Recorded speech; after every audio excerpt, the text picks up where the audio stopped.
Welcome to C.Tube, where ancient Chinese strategy meets modern life.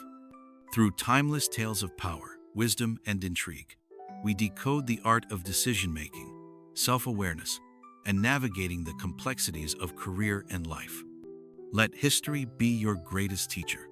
In today's story, we journey back to the founding years of the Ming Dynasty, where a brilliant strategist faced not war, but the subtler battle of politics and betrayal. More than just a tale of rivalry and power, this is a story about integrity, restraint, and the rare courage to act without hatred in the face of slander. Let's step into the moment and see what it reveals about the strength it takes to choose principle over vengeance. Part 1. A mastermind behind the throne. Liu Bowen was no ordinary strategist. He was the mind behind the Ming Dynasty. Alongside Li Shanchang, he helped Zhu Yuanzhang rise from rebel leader to founding emperor. Gifted with foresight and political wisdom, Liu Bowen became Zhu's most trusted advisor. The emperor often said, "Emperor Gaozu of Han had Zhang Liang. I have Liu Bowen." That was no casual praise. Unlike most, Zhu Yuanzhang never called Liu Bowen by name. He respectfully addressed him as the old gentleman, and often summoned him alone to secret chambers to seek advice before making major decisions. Yet Liu Bowen remained indifferent to power. Even when the emperor offered him higher titles and honors, he declined them all without hesitation. Part 2. Rivalries within the court. Li Shanchang, on the other hand, was more grounded in the day-to-day affairs of the empire, organizing supplies, managing state finances, and eventually becoming Grand Chancellor. But power breeds tension. One day, Li Shanchang's trusted aide, Li Bin, committed a serious crime.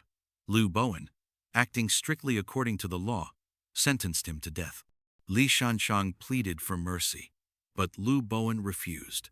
From that moment, Li Shanchang harbored a deep resentment. He began to slander Liu Bowen before the emperor. Others joined in the intrigue. Fortunately, Zhu Yuanzhang's trust in Liu Bowen never wavered. He dismissed the accusations and protected him from political harm.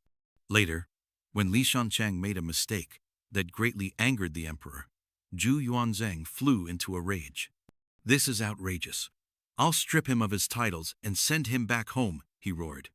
But Liu Bowen intervened. "Your Majesty," he said calmly, "Li Shanchang is a founding statesman. Though he has erred, he should be reprimanded, not dismissed." Zhu Yuanzhang was surprised. "Why are you defending him? He's tried to harm you more than once. If not for me, you'd have lost your head already." Then the emperor added, "Enough. I want you to take his place as chancellor." Part 3. A humble refusal. But Liu Bowen stood firm.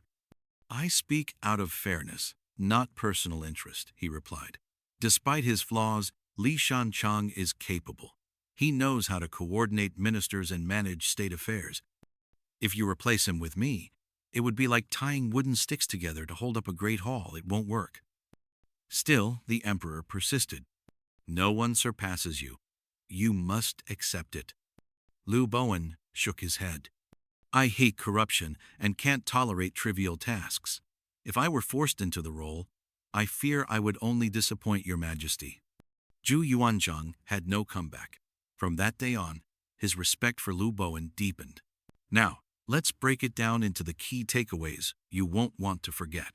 In Chinese folklore, Liu Bowen is a household name. He is often portrayed as a man of mystical foresight, someone who could predict the future and read the stars. But what many overlook is his unshakable integrity, a quality that truly defined his legacy. Li Shanchang once turned against Liu Bowen over a public dispute. Not only did he harbor a grudge, but he repeatedly tried to undermine Liu Bowen. When misfortune finally fell upon Liu Bowen had every reason to remain silent. He could have watched his rival fall without lifting a finger, and no one would have blamed him. But he didn't. Instead, he stood up for Li Shanchang with fairness and impartiality. It was a striking moment of virtue in the face of betrayal, a choice that revealed not only strength, but character. Liu Bowen exemplified the principle of repaying resentment with righteousness, not to reform his enemies, but simply because it was the right thing to do. Though he was a master of strategy, Liu Bowen never used his brilliance for personal gain. He never schemed against others, nor did he twist his talents for political vendettas. This is where he stood in stark contrast to men like Li Shanchang and Hu Weiyong, figures who, though talented, chose ambition over ethics. Their legacies ended in disgrace and destruction. In the end, Liu Bowen remained trusted by the emperor and honored by generations to come, not just for his intellect, but for his moral clarity and unwavering sense of justice. His greatness lay not only in what he could foresee, but in what he refused to become. Thanks for watching. If you enjoyed this journey into history and insight, don't forget to subscribe for more stories that reveal the wisdom behind the ages.